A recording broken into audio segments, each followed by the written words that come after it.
காலையில பந்தக்கால் நடுறதுக்காக எல்லாரும் ரெடியாகி வராங்க. அப்போ நந்தினி, சூர்யா முன்னாடி வந்து நின்னு எல்லா வேலையும் செய்றாங்க. ஐயர் இத எடுத்துட்டு வாங்க, அத எடுத்துட்டு வாங்கன்னு சொல்லிக்கிட்டே இருக்காங்க. அதையெல்லாம் நந்தினி செஞ்சுகிட்டே இருக்காங்க. இவ வேற முன்னாடி முன்னாடி வந்து நிக்கிறா அப்படின்னு சுந்தரவள்ளி திட்டிக்கிட்டே இருக்காங்க. பந்தக்கால் நடப்போற நேரத்துல அந்த பந்தக்கால் சரிஞ்சு கீழ விழுது. அது அப்படியே ரஞ்சித் மேல விழுது. ரஞ்சித்தோட தலையில பயங்கரமா அடிபட்டுடுது. அத பார்த்துட்டு எல்லாரும் பதர்றாங்க. அப்பாடா! இவனுக்கு அடிபட்டுடுச்சா? நல்ல வேளை இந்த பந்தக்கால் ஃபங்ஷன் நின்னு போச்சு அப்படின்னு சொல்லி நந்தினி ரொம்பவே சந்தோஷப்படுறாங்க. ஏய், ஏனடி பார்த்துக்கிட்டு இருக்க? மாப்பிள்ளையோட தலையில அடிபட்டுடுச்சு, போய் தண்ணி எடுத்துட்டு வா அப்படின்னு சொல்லி சொல்றாங்க நந்தினி கிட்ட. நந்தினி இதையெல்லாம் பார்த்துட்டு பதறி அடிச்சு ஓடுறாங்க.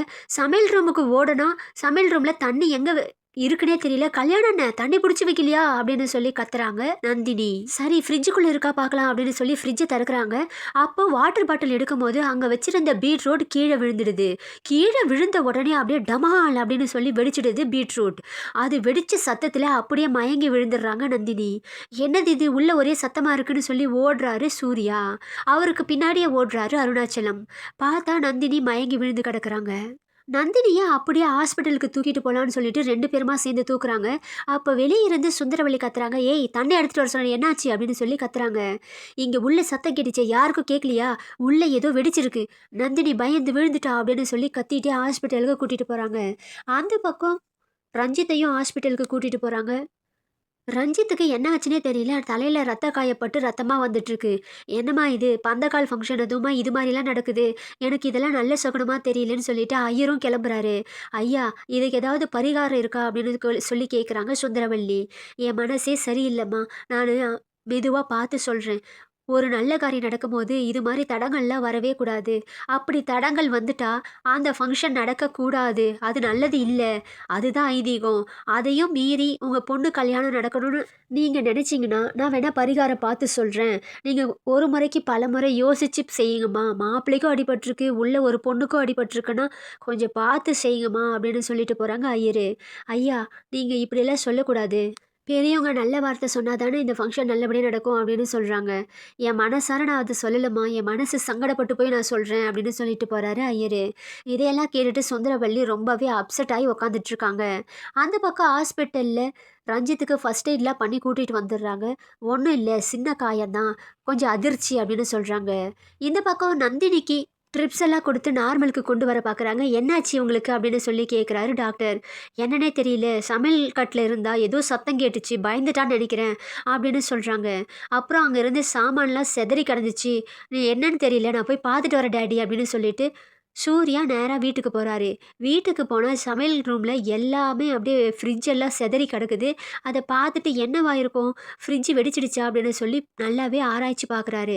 அப்புறம் பார்த்தா பீட்ரூட் தான் வெடிச்சிருக்கு. அது வெடிச்ச சத்தத்துல தான் நந்தினி மயங்கி விழுந்திருக்காங்கன்னு சொல்லிட்டு கண்டுபிடிச்சிடுறாரு. பீட்ரூட்குள்ள யாரோ பாம் செட் பண்ணி வச்சிருக்காங்க. யார் இந்த கேடுகட்ட வேலையை பண்ணது அப்படின்னு சொல்லி கத்துறாரு சூர்யா. அதுக்கு கல்யாணம் பதறான். "ஐயோ ஐயா, நான் பண்ணல" அப்படின்னு சொல்லிட்டு. "நீ பண்ண மாட்ட, எனக்கு தெரியாதா? நீ ஒரு விஸ்வாசி, அதுவும் அவளுக்கு அண்ணா. நீ எல்லாம் பண்ணவே மாட்ட. இதோ இந்த வீட்டில் இருக்காளே ஒரு குட்டிச்சாத்தான், ஹரிதா. ஏய் ஹரிதா, வெளியே வாடி, வெளியே வாடி" அப்படின்னு சொல்லி கத்துறாரு சூர்யா. "ஏய், இப்போ எதுக்கு கத்திக்கிட்டு இருக்க?" அப்படின்னு சொல்றாங்க ஹரிதா. "ஏண்டி, பீட்ரூட்குள்ள பாம் செட் பண்ற அளவுக்கு நீ பெரிய கேடி ஆயிட்டியா? அவ்வளோ பெரிய கிரிமினலா நீ?" அப்படின்னு சொல்லி கத்துறாரு. "ஏய், ஸ்டூபிட் மாதிரி பேசாத. நான் எதுக்கு பாம்லாம் செட் பண்ண போறேன்? உன் பொண்டாட்டிய கொலை பண்றதுக்கு பாம் செட் பண்ணமா? பாம்பு அவ்வளோ ஒர்த் இல்ல அவ" அப்படின்னு சொல்றாங்க ஹரிதா. "ஆமா, நீ பாம் எல்லாம் செட் பண்ண மாட்ட. நீ தூக்க மாத்திரை தானே கலந்து கொடுப்ப. உன்னை பத்தி எனக்கு தெரிஞ்சு உங்ககிட்ட கேட்டேன் பாரு. நான் தான் மடையன்" அப்படின்னு சொல்றாரு Surya. "This is the limit Surya" அப்படின்னு சொல்றாங்க ஹரிதா. "போத நிறுத்துடி. நீ பண்ணலைன்னா வேற யாரு பண்ணியிருப்பா?" அப்படின்னு யோசிக்கிறாரு சூர்யா. அப்புறம் சுந்தரவள்ளிய பார்த்து கத்துறாங்க. "நீங்க பண்ணீங்களா?" அப்படின்னு சொல்லி கேட்குறாங்க. "ஏய், எனக்கு வேற வேலை இல்ல, போடா டேய். வீட்லயே, சொந்த வீட்லயே யாராவது பாம் வைப்பாங்களா?" அப்படின்னு சொல்றாங்க சுந்தரவள்ளி. "நானே மாப்பிள்ளைக்கு அடிபட்டுடுச்சேன்னு சொல்லி கவலையில இருக்கேன். என்கிட்ட வந்து கேட்டுக்கிட்டு இருக்கான்" அப்படின்னு சொல்றாங்க சுந்தரவள்ளி. "ஆமா ஆமா, இவ்ளோ கீழ்த்தனமான வேலையெல்லாம் இவங்க செய்ய மாட்டாங்க" அப்படின்னு சொல்றாரு சூர்யா. கட் பண்ணா அந்த பக்கம் நந்தினி ரொம்பவே வீசிங் ப்ராப்ளத்தால கஷ்டப்பட்டுக்கிட்டு இருக்காங்க. அந்த பாம்லேருந்து வந்த புகையெல்லாம் மூக்குல ஏறுனதால வீசிங் ப்ராப்ளமா இருக்கு அப்படின்னு சொல்லிட்டு அருணாச்சலம் சூர்யாவுக்கு கால் பண்றாரு. "ஓகே டாடி, இதோ வந்துடுறேன்" அப்படின்னு சொல்லிட்டு சூர்யா கல்யாணத்துக்கிட்ட கேட்குறாரு. ஏய் கல்யாணம், நீ வழக்கமா காய்கறி வாங்குற இடத்துல தான் இது வாங்குனியா? அப்படின்னு சொல்லி கேட்குறாரு. ஆமா ஐயா, அதே கடை தான், அதே கடை தான். ஆனா நான் வாங்கல ஐயா. ஒரு அம்மா தான் எனக்கு வாங்கி குடுத்தாங்க. அவங்க தான் எடுத்து குடுத்தாங்க அப்படின்னு சொல்றாங்க. வாட்? ஒரு அம்மா வாங்கி குடுத்தாங்களா? அவங்க வாங்கி குடுத்ததெல்லாம் நீ எதுக்குடா வாங்கிட்டு வந்த? அப்படின்னு கத்துறாங்க. இல்ல ஐயா, பீட்ரூட் பத்தி எனக்கு அவ்வளோ தெரியாது. நம்ம வீட்ல செஞ்சதும் கிடையாது. அவங்க தான் எப்படி செய்யணும் எல்லாத்தையும் சொல்லிக் குடுத்தாங்க. அதே மாரி செய்யலான்னு ஆசை ஆசையா இருந்தேன். இப்படி ஆயிப்போச்சே! அப்படின்னு சொல்றாங்க. கல்யாணம். அத பார்த்த உடனே சூர்யாவுக்கு பயங்கரமா டவுட் வருது. இல்ல, இல்ல இதுல ஏதோ ஒரு பிரச்சனை இருக்கு. ஒரு அம்மானா அது என்ன வயசானவங்களா, சின்ன பொண்ணாடா? அப்படின்னு சொல்லி கேட்குறாங்க. இல்ல நடுத்தர வயசு இருந்தது அப்படின்னு சொல்றாங்க கல்யாணம். அவங்க நம்மளுக்கு தெரிஞ்சவங்களா? அவங்கள முன்னாடி பார்த்துருக்கியா? அப்படின்னு சொல்லி கேட்குறாங்க சூர்யா. இல்ல ஐயா, வாயில மாஸ்க் போட்டிருந்தாங்க. அதனால எனக்கு சரியா கவனம் இல்ல அப்படின்னு சொல்றாரு கல்யாணம். வாயில மாஸ்க் போட்டு இப்ப எதுக்காக வரணும்?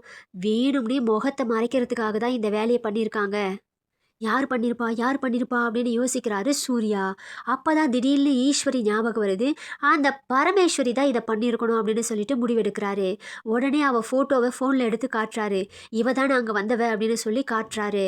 ஐயா தெரியல ஐயா, முகத்துல மாஸ்க் இருந்துச்சு அப்படின்னு சொல்றாங்க கல்யாணம். வெயிட், வெயிட், வெயிட் மாஸ்க் தானே அப்படின்னு சொல்லி உடனே மாஸ்க் போட்டு காட்டுறாரு. கம்ப்யூட்டரை வச்சு டிசைன் பண்ணி மாஸ்க் போட்டு காட்டுறாரு. மாஸ்க் போட்டு காட்டின உடனே கல்யாணத்துக்கு புரிஞ்சு போகுது. ஆமா, இவளே தான், இவளே தான் அப்படின்னு சொல்லி காத்துறாரு. அதை கேட்ட உடனே சூர்யா, இவ தானா? இவ தான் பீட்ரூட்குள்ள பாம் செட் பண்ணி உங்ககிட்ட கொடுத்து அமிச்சிருக்காளா? இவ எல்லாம் பண்ற வேலை தான் இது. இவளை சும்மா விடக்கூடாது அப்படின்னு சொல்லிட்டு நேரா கோவமா ஈஸ்வரிய பார்க்கறதுக்கு கிளம்புறாரு. இந்த பக்கம் தான் அருணாச்சலம் மறுபடியும் சூர்யாவுக்கு கால் பண்றாரு. சூர்யா கொஞ்சம் வரியா, எனக்கு பயமா இருக்கு அப்படின்னு சொல்லி கால் பண்றாரு. ஓகே டாடி நான் வரேன்னு சொல்லிட்டு நேரா ஹாஸ்பிட்டலுக்கு போறாரு சூர்யா. அங்க போய் நந்தினி கிட்ட பேசுறாரு. நந்தினி உனக்கு ஒண்ணும் இல்ல. உனக்கு நல்லாயிடும். உனக்கு ஒரு பிரச்சனையும் இல்லன்னு சொல்லி பாசிட்டிவா பேசுறாரு. அப்படி பேசுறத கேட்ட உடனே நந்தினியோட ஹெல்த் கொஞ்சம் ரெக்கவர் ஆகுது. நார்மல் ஆகுறாங்க. அவங்களுக்கு ட்ரிப்ஸ் ஏத்தி மறுபடியும் நார்மலுக்கு கொண்டு வராங்க. சரி டாடி ஒரு முக்கியமான வேலை இருக்கு. நான் போயிட்டு வரேன்னு சொல்லி சூர்யா அங்கிருந்து கிளம்புறாரு. நேரா பரமேஸ்வரிய பார்க்கறதுக்கு போறாரு. அவ நேரா நல்லா கூலிங் குடிச்சிட்டு, நல்லா ஸ்விம்மிங் பூலுக்கு பக்கத்துல உட்காந்து என்ஜாய் பண்ணிக்கிட்டு இருக்கா.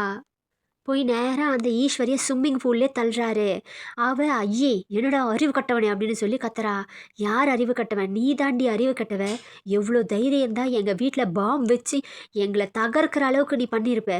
இவ்ளோ பெரிய கிரிமினலா நீ? நடடி போலீஸ் ஸ்டேஷனுக்கு அப்படின்னு சொல்லி இழுத்துட்டு போறான். ஏய் என்ன விடுடா! என்ன விடுடா! என்னடா வாய்க்கு வந்ததெல்லாம் உளறிட்டு இருக்க? நான் தான் பாம் வச்சேன்னு சொல்லி உன்கிட்ட ஆதாரம் இருக்காடா? அப்படின்னு சொல்லி கேட்குறாங்க ஈஸ்வரி. என்கிட்ட எல்லா ஆதாரமும் இருக்கு. நடடி போலீஸ் ஸ்டேஷனுக்கு அப்படின்னு சொல்லி இழுத்துட்டு போறாரு. அப்போ ஈஸ்வரியோட அண்ணன் வராரு. டேய் விடுடா, முதல்ல அந்த ஆதாரத்தை காட்டுடா அப்படின்னு சொல்லி கத்துறாரு. ஆதாரம் உங்ககிட்ட எல்லாம் காட்ட வேண்டிய அவசியம் இல்லை, நான் போலீஸ் கிட்ட காட்டிக்கிறேன் அப்படின்னு சொல்லி கூப்பிடுறாரு. விடுடா கையின்னு தட்டி விடுறாங்க பரமேஸ்வரி. இந்த பாருடா, நான் தாண்டா பாம் வச்சேன். முடிஞ்சா நிரூபிச்சுக்கடா, தண்டனை வாங்கி கொடுத்துக்கடா அப்படின்னு சவால் விடுறாங்க பரமேஸ்வரி. ஏய் இது வரைக்கும் என்கிட்ட ஆதாரம் இல்லாமல் இருக்கலாம், ஆனால் இப்போ நீ உன் வாயாலே வாக்குமூலம் கொடுத்துருக்க. அது ஃபுல்லாக என் ஃபோனில் ரெக்கார்ட் ஆயிருக்குடி. இப்போ போய் போலீஸை கூட்டிகிட்டு வரேன்டி அப்படின்னு சொல்லிட்டு போகிறாரு காரில். ஐயோ அண்ணன், அவன் ஆதாரத்தை எடுத்துகிட்டு போகிறானே, அவனை புடினே, அவனை உயிரோட விடக்கூடாதுண்ணே அப்படின்னு சொல்கிறாங்க பரமேஸ்வரி.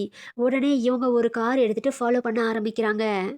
2 பேருக்கும் சேசிங் நடக்குது. சேசிங் நடக்கிற முடிவுல ஈஸ்வரியோட காரு ஒரு மரத்துல மோதிடுது. அதான் சாக்குன்னு சொல்லி சூர்யா உடனே நேரா போலீஸ் ஸ்டேஷனுக்கு போறாரு. ஆதாரத்த காட்டுறாரு. ஆதாரத்த பார்த்து போலீஸும் பரமேஸ்வரிய கைது பண்றதுக்காக வராங்க. அப்போன்னு பார்த்து எனக்கு ஆக்சிடென்ட் ஆயிடுச்சு, எனக்கு நெஞ்சு வலி, எனக்கு உடம்பெல்லாம் வலிக்குதுன்னு சொல்லி பரமேஸ்வரியும் ஹாஸ்பிட்டல்ல சேர்ந்துக்கிறா. இப்போ அவங்களுக்கு உடம்பு முடியல, இப்போ அரெஸ்ட் பண்ண முடியாது அப்படின்னு சொல்றாங்க இன்ஸ்பெக்டர். ஐயோ இன்ஸ்பெக்டர், அவ நடிக்கிறா, அவ நடிக்கிறா அப்படின்னு சொல்றாங்க சூர்யா. சூர்யா கொஞ்சம் பொறுமையா இருங்க அப்படின்னு சொல்றாரு இன்ஸ்பெக்டர்.